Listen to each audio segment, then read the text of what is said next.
Hi, I'm Cora. Hi, I'm Jonny. And today we're talking about schizophrenia and stigma. Am I? I don't know yet.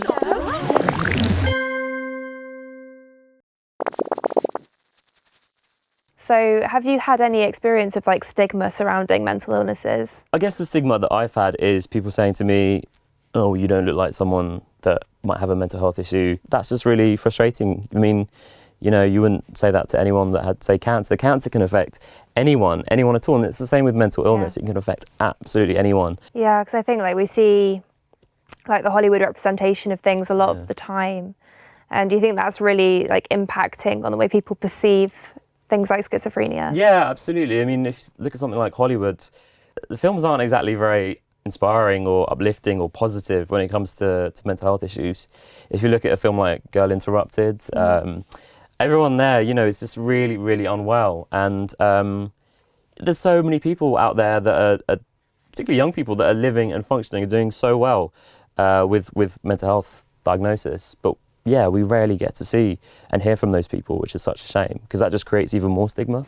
How do you think that we could try and change these stigmatizing behaviours? I believe we need to get into education. We really need to start from a young age, teaching people about mental health issues and, saying it's okay to talk about mental health, because there is a fear of talking about it, whether it's, you yourself or, a friend, or it's like, oh, what do you say? And how do you broach it? And is it going to make things worse? It needs to be the same as physical health. If you see someone with a broken arm or someone that you think might be in physical pain, you wouldn't hesitate to be like, oh, you're right. You're holding your stomach, you're right.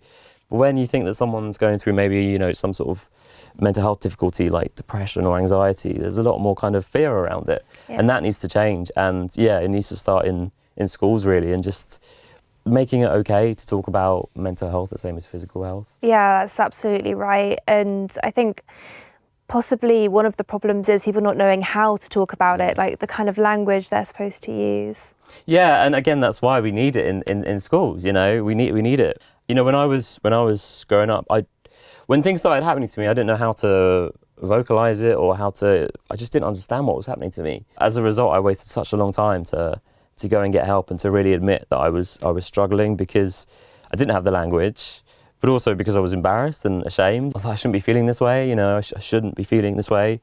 And I thought it was a weakness, to be struggling with my mental health. And obviously now I know it's not, it's actually a strength to go and ask for help. Yeah, for sure. So another problem is that there's a lot of misinformation around schizophrenia. There's loads of myths, it means you have a split personality, or that you're going to swing really drastically in your moods, or that you're going to be really violent, or things like that. So what are the facts behind these myths? Yeah, I mean, a lot of these myths are simply myths, they're not true. For me, schizophrenia is basically losing touch with reality. You're not sure kind of what's real and what's not. It's got nothing to do with a split personality. And I hate it when people say, oh, he's so schizo or she's so schizo, because they're, changing from this person to that person. It's not true at all. Yeah, schizophrenia is, maybe you hear things that aren't there, or you see things that aren't there. For example, hearing a voice, or, being delusional. I used to think that I was being watched by cameras wherever I went. And, I still hear a voice sometimes. And so sometimes it's hard to tell kind of what's real and what's not. And that is essentially what schizophrenia is. It's got nothing to do with the split personality, and especially not the swinging from moods. That's got nothing to do with schizophrenia. And also the whole belief that people with schizophrenia are violent and dangerous is completely untrue.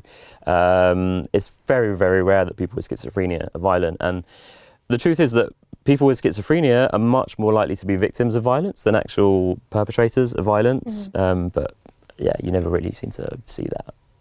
So what do you think it is that could cause people with schizophrenia to be victims? I think there's just a lot of misunderstanding around schizophrenia. Just that term, schizophrenia, people are like, whoa, people are scared of it. But yeah, there's lots of people out there that are living with it and managing with it. There's a high number of people that do actually recover completely and never have an episode of schizophrenia, of losing touch with reality ever again. So recovery is possible. So sometimes when you just say schizophrenia, people think it's all one thing and that everybody is going through exactly the same experience, but that's not really true. No, No, there's different types of schizophrenia. So, I mean, some people are diagnosed with paranoid schizophrenia, which is a very different type of schizophrenia to the one that I was diagnosed with, which is schizo-affective disorder. With my diagnosis, they call schizo-affective disorder a combination of like schizophrenia and bipolar. So you've got the symptoms where you're sort of losing touch with reality, but you've also got the moods changes as well. There is a good chance of recovery, and there's a good chance that you will be able to manage your diagnosis. Thank you so much for coming and talking to us, Jonny. Thanks very much. It's been really great. And we'll see you next time. If you want more information on mental health, you can see the links in the description. Bye. Bye.